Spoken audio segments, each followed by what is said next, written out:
Let's all start to take our seats, please, for the first class. Sorry, Jude. I still want to hear your beautiful playing. Thank you.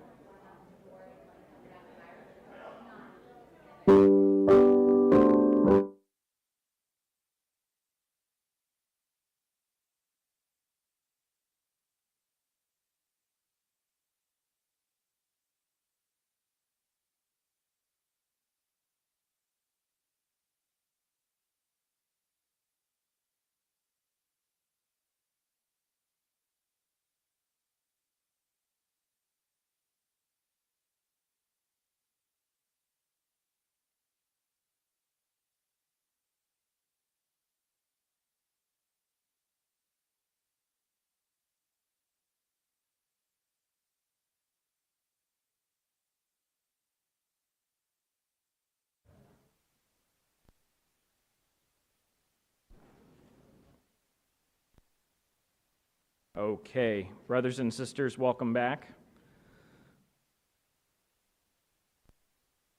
We will proceed straight into our first class session on this Monday morning.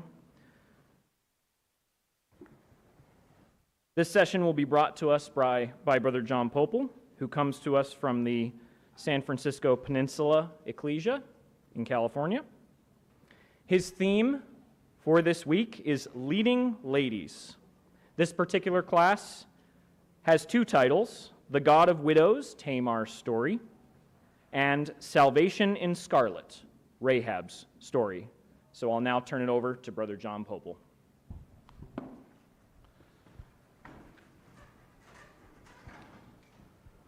Thank you, Matt.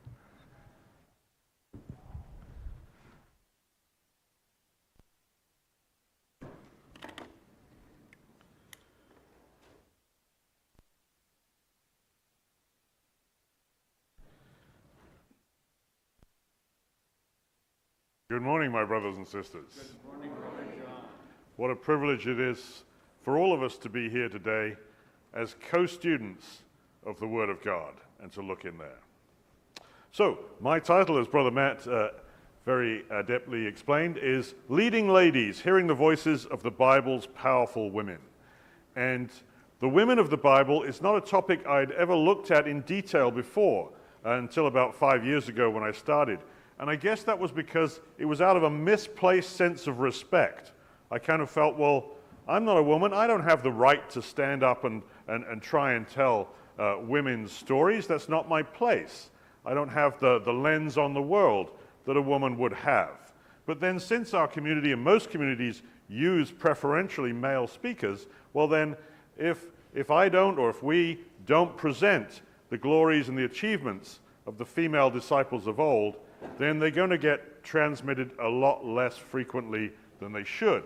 And they won't be extolled as the role models they can be for the young women and the young sisters in our community. So with that caveat in place that I still have the limitations of being male, I will attempt to show you at least the things that I think God allowed me to see when I looked at these women's lives. And I was quite surprised. As I said, I've learned more from doing this study than I have from doing other studies because I just never looked at the material in detail before. Let's jump straight into the material, and we're going to start with Tamar's story, the God of widows. Now, Tamar is the precedental widow in Scripture. That is to say, she's the first one we're ever shown. And God knows how our minds work. You don't get a second chance to make a first impression. And so whenever you meet the first of anything in the Bible, the first mention of love, for example, it's always going to be an iconic form, the absolute heart of what love is. And who knows what the first mention of love is in the Bible? Correct. Well shouted out, if a bit quietly, yes. It's Genesis 22, isn't it? It's not the love of a man for a woman or a woman for a man. It's God's love. It's a love of a father for his son. When God says to Abraham, take your son, your only son, whom you love, and sacrifice him for my will. First mention. Getting drawn away from the material too much already. Tamar's story. Do we know Tamar's story? Judah, the leader of the tribe of Judah, the iconic son of Jacob, has 3 sons. And the first son marries Tamar. But he's a wicked man, so God himself kills that man, and Tamar becomes a widow. As is the Jewish law and as is God's law, the middle brother, Judah has 3 sons, now takes over the marriage. And so Onan marries Tamar. Onan is also a wicked man, and he refuses to give Tamar a son, because if he gives her a son, he'll get less money, according to the way the law works. And so he's a greedy man and a selfish man. So he refuses to provide a child or a son for Tamar, and God is angered by that selfishness, and he kills Onan as well. Judah now realizes, I have 3 sons. 2 of them have been married to Tamar, and they're both dead. So he wrongly concludes there's something wrong with Tamar. There's something wicked about Tamar. So he tells her a lie. He says, oh yeah, my 3rd son's not quite old enough yet. He admits later that was a lie. So he can't be married just yet, so why don't you just hang on a while before I let you marry him. He has no intention of ever letting Tamar marry again. Now, the problem with that is, with no welfare system, that consigns Tamar to death. She will have no one to support her. Now, Judah could support her himself. He chooses not to. He says, tell you what, why don't you not live in my house anymore either? Because he thinks she's the source of death. Go back to your own father. So she goes back to her own father, whom she's obviously going to outlive. And her own father looks after her, and when he dies, she's going to have nothing. So she is in a state of complete crisis. Er's wickedness prevents Tamar having a son because God killed him. Onan refused to raise a son for the widow who would take care of her, so God kills him. Judah refuses to provide a husband for Tamar and even sends her out of his house. So she is in a crisis situation, and nobody cares. Only God will see her. Many, many years go by, and Tamar realizes, Judah's never going to give me that 3rd son for marriage. I'm never going to have a source of income or food or shelter. I'm going to die. So what do we learn from Genesis 38? We learn that man does not care about widows, that widows is a crisis situation. But God sees all, and God sees the case of the widow. A father to the fatherless, a defender of widows, is God in his holy dwelling, perceives David. God's character is the one who sees the ones that no one else sees. So he makes it part of his law. When you're harvesting in your field and you overlook a sheaf, don't go back to get it. Leave it for the immigrant, the fatherless, and the widow about whom nobody cares. In fact, let's put it the other way around. It's not just that God says, please take care of these people, which humans generally don't. He says, if you don't, you won't be in the kingdom. If you do not oppress the alien, the fatherless, or the widow, then I will let you live in this place, in the land of Israel, the land I gave your forefathers, forever and ever. Well, forever and ever, it's talking about the kingdom. So God is saying, to be in the kingdom, you must take care of those who cannot take care of themselves, which means obviously the opposite is also true. That's how important widows are to God, and the care of widows is to God. But Tamar, at the moment, she's still in this crisis situation. And over many years, she plans what she has to do to save herself. And she's going to dress up as a prostitute once Judah is bereaved of his own wife, and see as Judah walks by the road what Judah's willing to do. Tamar put off her widow's garments and put on a veil, that's the traditional garb of a prostitute, wrapped herself up and sat down at the entrance to Enaim, which is on the road to Timnah. She chooses a place, and we're told the name of the place she chooses, Enaim. Why do we need to know that? And why does she choose that? Enaim means twin wells. And the important thing about a well in that culture and at that time, and you can read about it in your Bible, this is where the patriarchs find their wives. Right? We're familiar with that, aren't we? Isaac and Jacob both met their wives at a well. In Isaac's case, in Genesis 24 there, and Jacob's in Genesis 29. We don't need to read about it. So she's sitting down at a place of two wells. And she's bereft. She's a widow. She has no husband. She's been a long time unmarried. I wonder if she's subtly trying to say to Judah, look, you've given me two husbands, and they were both wicked, worthless men. I have to come back to the well a third time, don't I?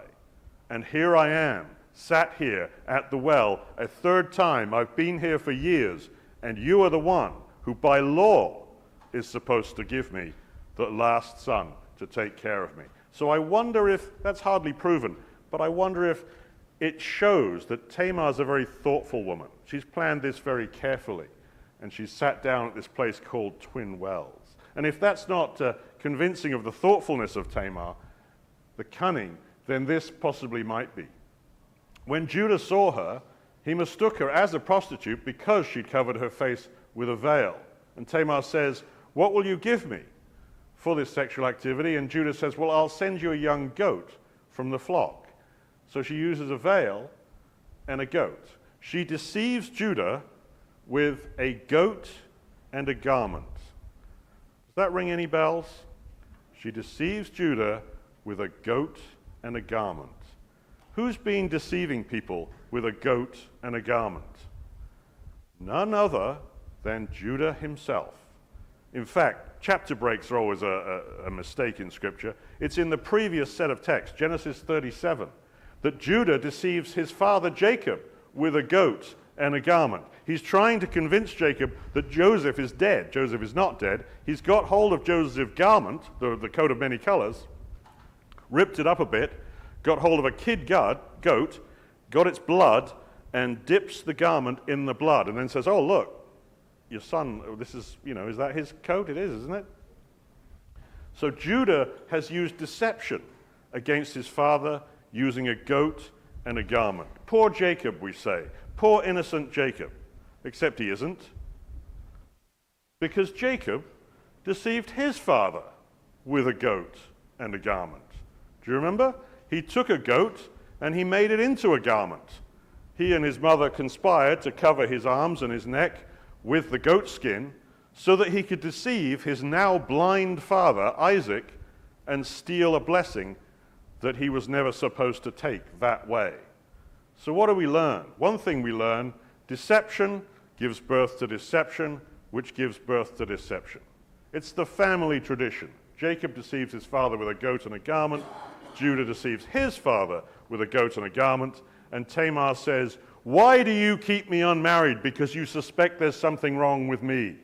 You are no worthy man. You've lived a life of deception. You deceive your own father with a goat and a garment. So Tamar deceives Judah the deceiver, son of Jacob the deceiver, and with the same tools. She knows what she's doing. This is a thoughtful, intelligent woman who is pushed to the brink of crisis and has to save her own life with this style of deception. Not that prostitution is to be lauded, but that was the only resort she had left. What pledge shall I give you? Says Judah. In other words, I don't have a goat with me right now. That's often the case, right? You could go to the store and you're like, no goats. Will you take a card? Right? So he says, what pledge can I give you until I have the means to pay you? Give me your signet with a cord and your staff.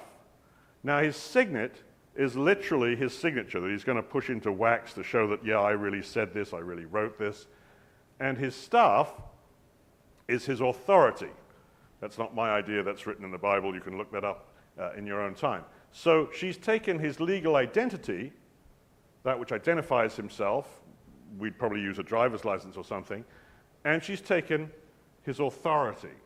In our society, the most authority comes from having money, so something like a credit card. She's basically taken his credit cards and driver's license. She's taken his legal identity and his authority. Why? We know why. She's a thoughtful woman. She's a leading lady.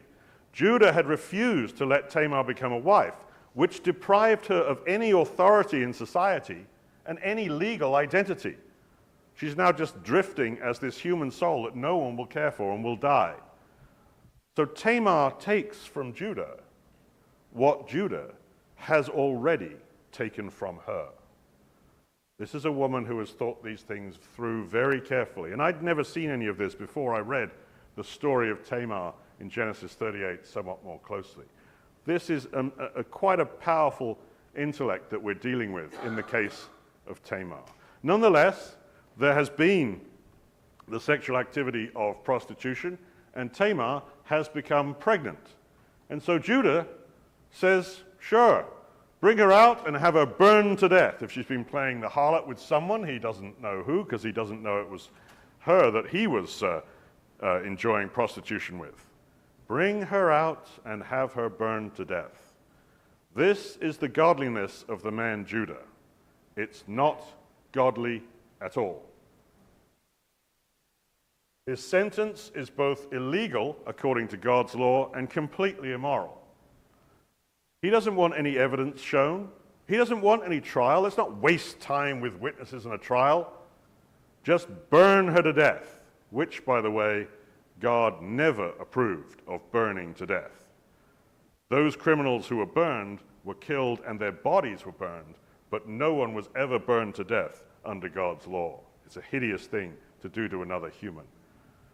And so, at this point, Tamar must act. Her life is due to last no more than one day. And so she acts, and she unmasks the deceiver. She brings forward the signet and the staff, and she says to Judah, please determine whose these are, the signet and the cord and the staff. And determine, the Hebrew word here, I'm not a Hebrew scholar particularly, hakana, is perhaps best translated examine. It says don't just glance at this. Really look at them. Really forensically figure out whose signature this is and whose staff this is. Examine these. And this word is rare. It's only twice in the whole Bible. And the other use is very instructive. It's here, and it's here where Tamar is showing the true evidence of Judah's immorality. And the other use could not be more ironic. It's where Judah is trying to lie to his father when he's holding up the coat of many colors covered in goat's blood and says, Hakana, examine it, examine this coat of many colors to see if it really is Joseph's robe. So Judah has used this word when showing the fake evidence that he's created of Joseph's death, because Joseph isn't dead. And it's the same word, ironically, that Tamar uses to display the true evidence of Judah's own immorality. A final irony in how Tamar is the righteous one and Judah is in fact the unrighteous one in all of this. Finally, she is more righteous than I. Finally, a confession. It's a little too little and it's a lot too late because Tamar's line is already condemned. But finally, Tamar has saved her life through her cunning and through the quality she has as a leading lady. Righteous Tamar saves herself with cunning, but the damage is already done, and the damage comes from the proclamation of the law. The damage is, no one born of a forbidden marriage, nor any of their descendants may enter the assembly of the Lord, even unto the 10th generation. So Tamar and all her descendants are banned from the assembly of the Lord for 10 generations. And that's something that neither Judah nor Tamar can undo. In fact, Tamar is finally redeemed. She's finally redeemed, ironically and beautifully, by another leading lady. It is Ruth who will redeem Tamar. And that redemption comes in the closing words of the book of Ruth. Unfortunately, we don't have time for that this morning. As we leave it, Tamar's line is rejected by law for 10 generations for Judah's sin, because Tamar's first son will be Perez, and the 10th generation, the 10th son, as Ruth will tell us, as Ruth kept the line alive through Boaz, will be King David. And what a welcome back into the Lord's assembly that would have been. There's one final detail of Tamar's story, and it's an odd one. We're told about the scarlet cord, and it comes up in the context of a very strange birth. It's actually the birth of twins. I know we have a couple of pairs of twins here with us at Bible School Week this week. It comes with the birth of twins, and it is the birth which resulted from her sleeping with her father-in-law in that deception of prostitution. Here's the verses, and you can see we're given so many details about it. It sounds like a terrible, terrible birth physically. But we're given all these details, and you think, why do we have all these details if they have no spiritual value? Well, they do have spiritual value. We're about to see what it is. Here are the details themselves. There were twins in Tamar's womb, and when she was in labor, one of the babies put out a hand, and so the midwife took and tied a scarlet cord on his hand, saying, "This is the firstborn."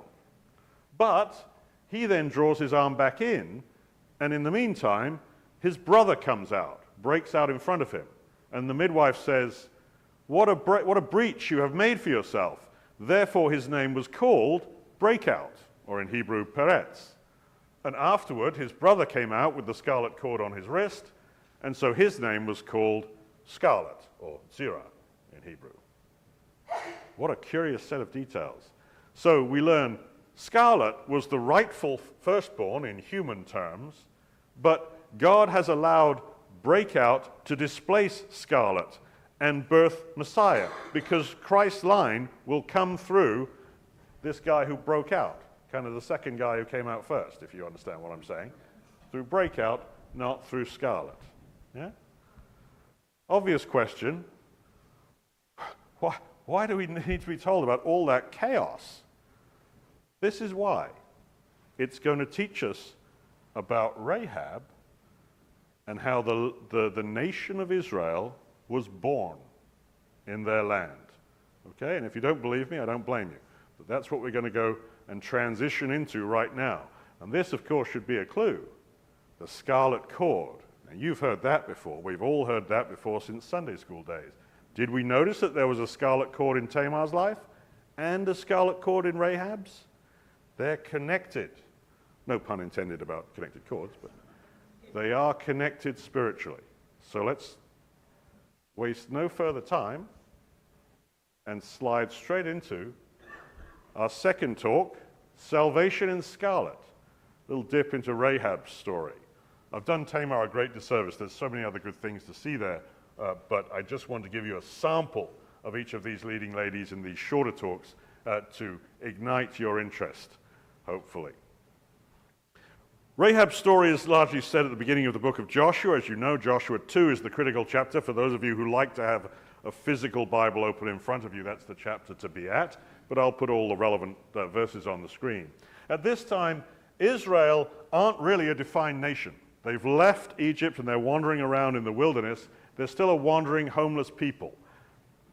And Jericho will be their very first battle in the land. Not their very first battle. They've had a couple against the Amorites en route to the land, but this will be their first battle in the land.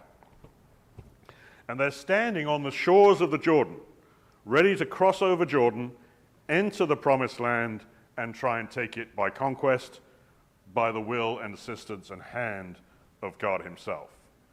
That must be a very nerve-wracking time. Not just because physical battle is nerve-wracking, and we who sit in our armchairs and read about it probably don't appreciate that enough, but because they know 40 years ago, says the soldier, my dad stood here on the same soil, by the same river, with the same task ahead of him. And they failed. And I'm told, and we're told, it was because they lacked faith, was it? Well, maybe our God isn't strong enough. You have no idea what was going through their minds. I dread to think what would be going through my mind. Was it us who failed? Either way, we didn't get in. We got turned away. Our God was against us. My father had to walk around the wilderness until he dropped dead. So much he was rejected by his God. Here we are, take 2, 40 years later. Are we going to succeed? Incredibly nerve-wracking time. And Joshua sends spies into Jericho. No surprises there, right? Because 40 years before, he was one of those spies that was sent in. So he knows the value of espionage intelligence. How many spies did Joshua send into Jericho? 2, indeed. Maybe there's nothing to it, but I always think, 40 years before, they sent 12 spies, and 10 were hopeless, and 2, Joshua and Caleb, were good. And I kind of wonder if Joshua was thinking about that. He says, let's not send 12 this time. 10 might come back with a bad report. I just need 2. That's what we should have had last time. Maybe that's a coincidence too far, who knows. And so the spies enter Jericho, and they hide out in the house of Rahab the prostitute. Notably, and part of the reason they would have chosen this house, I'm sure, is the fact that Rahab's house was on the city wall. This is an example. This is from Northern Europe, not from the Holy Land, but you can see the kind of drop you've got, the convenience you could escape the city, but also it's not like a 6-foot jump out of the window, drop and roll kind of thing. These are huge drops that you have associated with houses on city walls. And we might raise a disapproving eyebrow and say, excuse me, these 2 men of God decided to hide out in a brothel. Oh, that's nice, that's godly. But I think it's an intelligent choice. They're foreigners in the city, which is rare, so they want to be somewhere where they will arouse the least suspicion. That's probably the right place to be. Rahab herself, we should not condemn for prostitution because she's a Canaanite, and it wasn't even against Canaanite law to do that. It's against the law of God, as it happens. So they hide out in Rahab's house so that the king won't find out. Well, that doesn't work out too well. The king still finds out, and he questions Rahab as to where the spies are. And Rahab hides the spies and deceives the king.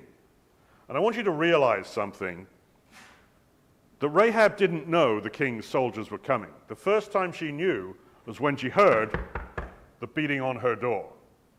And she was questioned, where are these men that came to you? She's already ready to give an answer. This is relevant to you, my brothers and sisters. When those hard times come and you're told, or you're asked, or you're challenged, whose side are you on? You won't have time to think.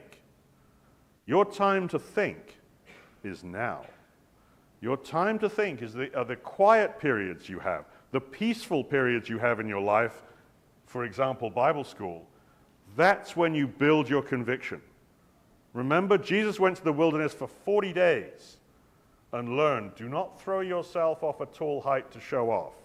And he learned that carefully over 40 days. And as he came out of the wilderness, the first thing that happened was he enraged the synagogue and they wanted to throw him off a cliff. And he's like, nope, we don't do that. He was able to react in the moment because he was already prepared. Rahab is able to provide the deception in the moment because she's already chosen. Some while ago, she's already chosen her allegiance to Israel's God. That is the power of preparation. Use the quiet, peaceful times in your life to prepare yourself to know who you are and whose side you're on. Because when that lapel-shaking moment comes that you're challenged, you won't have time to think then. Your reaction will be the character you've already built. We have heard, says Rahab, what you did to the 2 kings of the Amorites who were beyond the Jordan, Sihon and Og, whom you devoted to destruction. And as soon as we in Jericho heard it, our hearts melted, and there was no spirit left in any man because of you. For the Lord your God, he is God in the heavens above and on the earth beneath. What an incredible statement of faith. Go through the Bible and find anyone who could say, the Lord, the God of Israel, is God in heaven above and on earth beneath. It's not many people who make such a dramatic and powerful statement of faith. And think about what use this is as military intelligence. The Israelites are nervous. They're standing on the brink of the Jericho. Remember, wasn't it some giants 40 years ago that defeated our parents? Are the giants still there? Are we going to get smashed again? And then they hear word from within. No, no, no. They're already terrified of you. What a boost. I feel better now. It's tremendous encouragement that Rahab is able to provide. So she has done an invaluable service in terms of military strategy to how the army of Israel can be encouraged. Don't forget, these are real humans. They need this kind of thing. We need this kind of thing. We need encouragement, and Rahab is able to provide it. She assists Israel to be born into their land, and I use that as a slightly intentional pun because I'm going to present her as a midwife. This is my hypothesis, and this is what I'm going to spend the rest of our little time showing you. I suggest to you, Rahab isn't just a woman of faith, and that's a marvelous thing in itself. She's not just some random character that the Israelites met on their way into Israel, just like Alice in Wonderland runs into random characters as she sort of bumbles around in that fantasy zone. God had a role for Rahab, a specific role. She was chosen to be his own midwife, to deliver his people into their land in the metaphor of a childbirth. I've never heard that said before in our community. I certainly wasn't taught that in Sunday school. You may never have heard that suggestion before either. What I'm going to do, my job as a scientist by profession, I'm going to lay out the evidence in front of you, and you're going to decide whether that evidence works or whether it doesn't. Okay? I'm going to show you 4 pieces of evidence. 1, the manner in which she deceived the king. 2, the manner in which she hid the spies amongst the plant life. And then the really big ones, the fact that Israel was circumcised and the scarlet cord. Okay? None of that makes sense in summary. Let's jump into those 4 pieces of evidence. Then the king of Jericho sent to Rahab, saying, "Bring forth the men that have come to you." But the woman had taken the 2 men, the 2 spies, and had hidden them away. Rahab hid the spies, resisted the king, and actively deceived the king. Because she said, "Oh no, they're not here anymore. They left. Just before the city gates closed, they took off." What does that remind us of? With thinking, with Bible echoes, we've seen that before. It was the Hebrew midwives, the midwives. Pharaoh said, "When you serve as midwife to the Hebrew women and see them upon the birth stool, if it is a son to which they give birth, you shall kill him. If it's a daughter, she can live."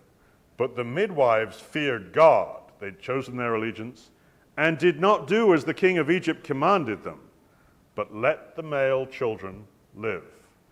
The midwives hid the babies, resisted the king, and actively deceived the king, because they told him lies.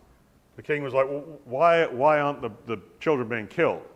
And the midwives lied to him. They said, "Well, what happens is the Israelite women actually give birth so rapidly, so quickly, they're so vigorous in their childbirth, by the time we come up to do our job, their child's already gone," which is a total lie, but that's what they said to keep, because they feared God and not man.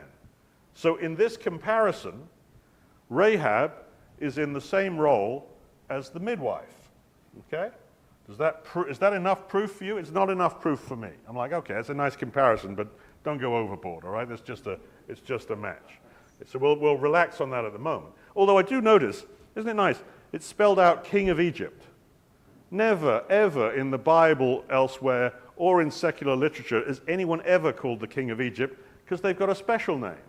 Pharaoh, the God King. Why write it out as the King of Egypt?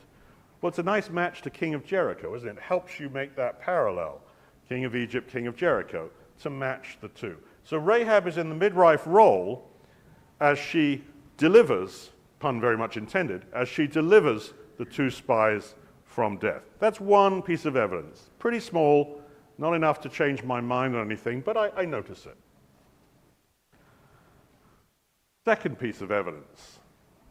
Rahab had brought the spies up to the roof, and she hid them among the leaves or the stalks of flax, that linen plant, that she had laid in order on the roof. And the interesting thing is That word there, as it happens, that verb, well, she's hidden them among foliage, which is notable, and that verb there only occurs in this particular conjugation twice in the Bible, once there and once in the other place. But let me just ping your memories. Where else do you hear about someone being hidden in the plants? Yeah, very good. A number of you said so. When Jochebed could hide Moses no longer, she got a papyrus basket for him and placed it among the reeds on the bank of the river. Moses too was hidden, and that's the other use of that unusual conjugated verb. Only used when Rahab hid and when Jochebed hid Moses. Both of them hidden among the plants. Moses is a little baby whose life is at risk, and the spies are in that role. Now, Jochebed, you might say, well, that's Moses' mother. True. It's also, she was employed as Moses' nurse. The clever ruse using Miriam, and she ended up basically being paid to raise her own child. It's a nice precedent, isn't it? Jochebed became Moses' nurse, so in this comparison, Rahab is in the role of Jochebed. She's in the role of the nurse. That's a very small piece of evidence that puts Rahab in that role. That's also not enough for me to change my mind and see anything or bother to share anything at Bible school. But this next piece of evidence, I think, is enormous. It would be enough for me to believe that Rahab is chosen as a midwife on its own, never mind what we've already seen. At that time, the Lord said to Joshua, "Make flint knives and circumcise the people of Israel." At that time. At what time? And the answer is, at a crazy time. I speak as a fool to criticize the Word of God, of course. We know God knows all things and does all things at the right time. But in human terms, it's a crazy time. They're about to go into war. The men of Israel are about to put their armor on, literally, and go into battle, literally. And God says, here's a great idea. Let's circumcise all the men now. What a terrible idea. They're going to be weakened, physically debilitated. I mean, you who are wives know how pathetic men are when the slightest bit hurt, right? They're going to be useless. And yet God says this is the right time. It needs to happen now. Now, according to God's law, when should a male be circumcised? 8th day. The 8th day after their birth. God's law commands circumcision on the 8th day. Leviticus 12, verse 3. Sure, we don't need to turn it up. I'm going to suggest to you, and Brother Tyrone was talking about, God wants you to do things right and according to the right protocol. I have a strong suspicion, I'm sure you'll agree, God respects God's own law. He's naturally going to be resonant with it. So if God says this is the time for circumcision right now, according to protocol, I believe that it's going to be on the 8th day after God considers the nation of Israel was born. When else would he circumcise them? It's going to be the 8th day. You know that. Well, we're told the date. It was the 10th of Abib. There's the verse. So that then we now know is the 8th day after they were born.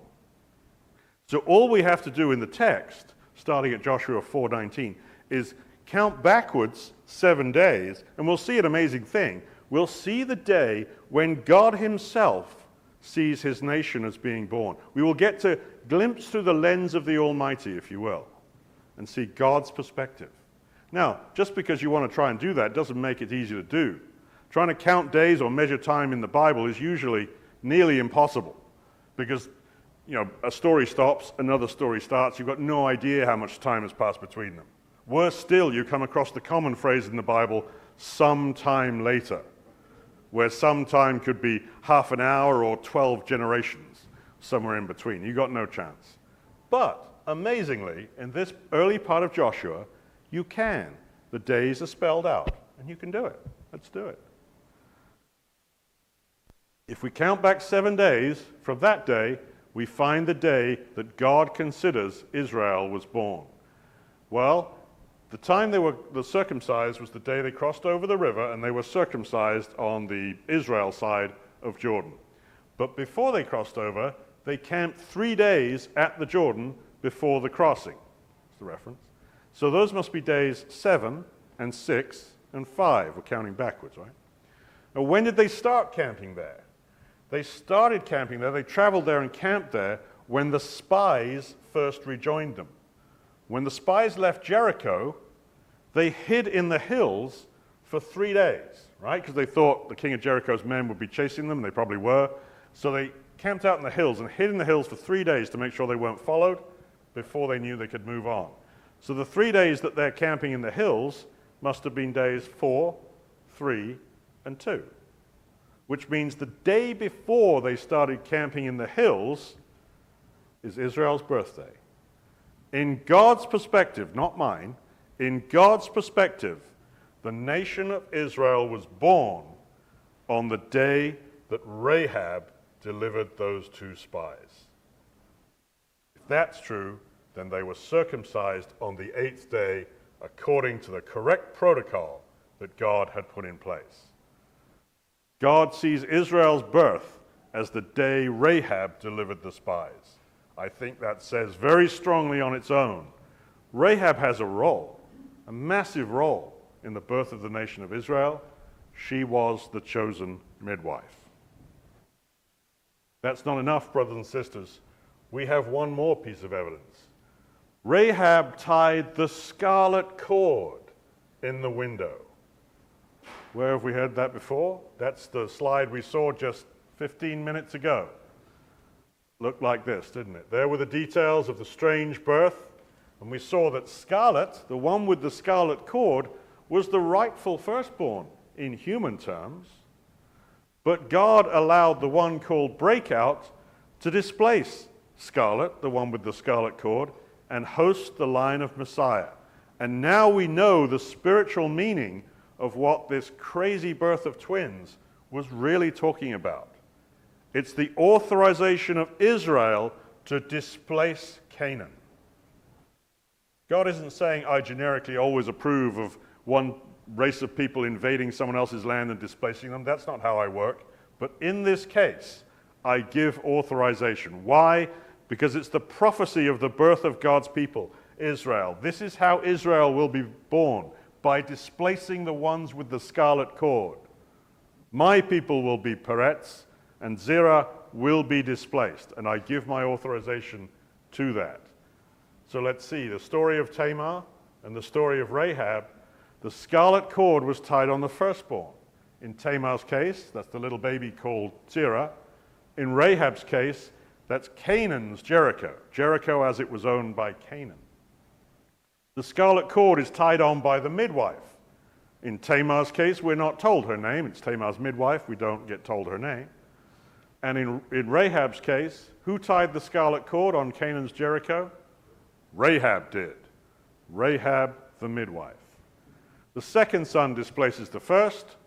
So Peretz displaces Zerah. Israel displaces Canaan. And it's God who chooses the breakout son, that second son, to host the line of his own son. It's Perez, not Zerah, who hosts the line of Christ. It's Israel, not Canaan, who hosts the line of Christ. The scarlet cord is God's exceptional authorization for those who came second, in that case, to displace those whose right it was originally. Rahab is God's chosen midwife. That's the role that she has if we just look at her story according to the scarlet cord. So I think by now, let me just summarize, we have 4 pieces of evidence. The Hebrew midwives resist and deceive the king of Egypt. Rahab resists and deceives the king of Jericho. Jochebed the nurse hides Moses in the plants in the river. Rahab hides the spies in the plants on the roof. The law calls a male to be circumcised 8 days after the midwife delivers him. God called Israel to be circumcised 8 days after Rahab delivered the spies.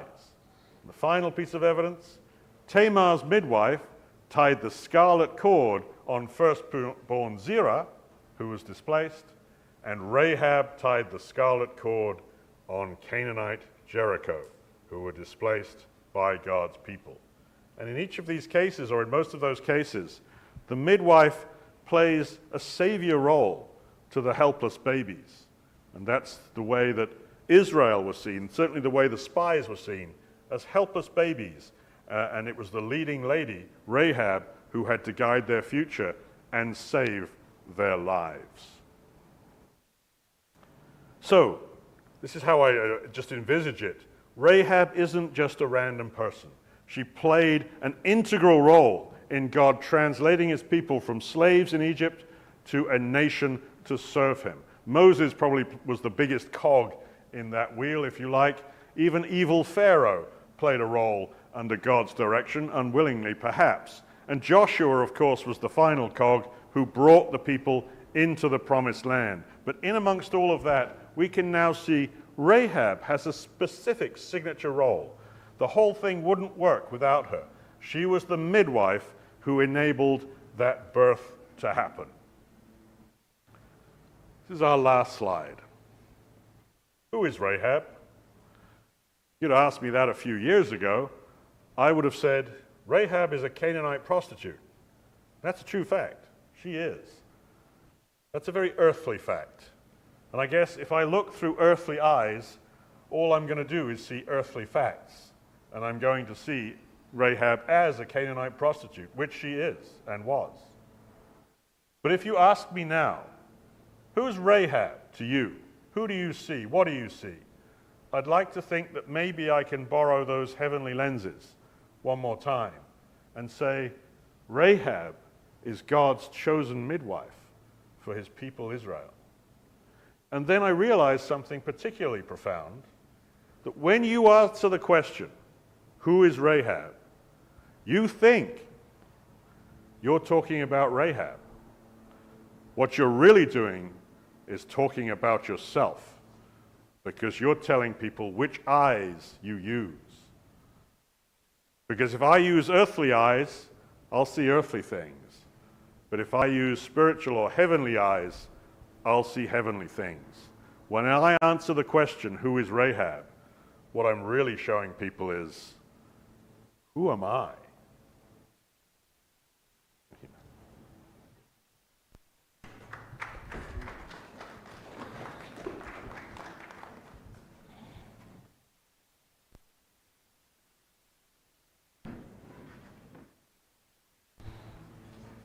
Thank you very much, Brother John. I think we've learned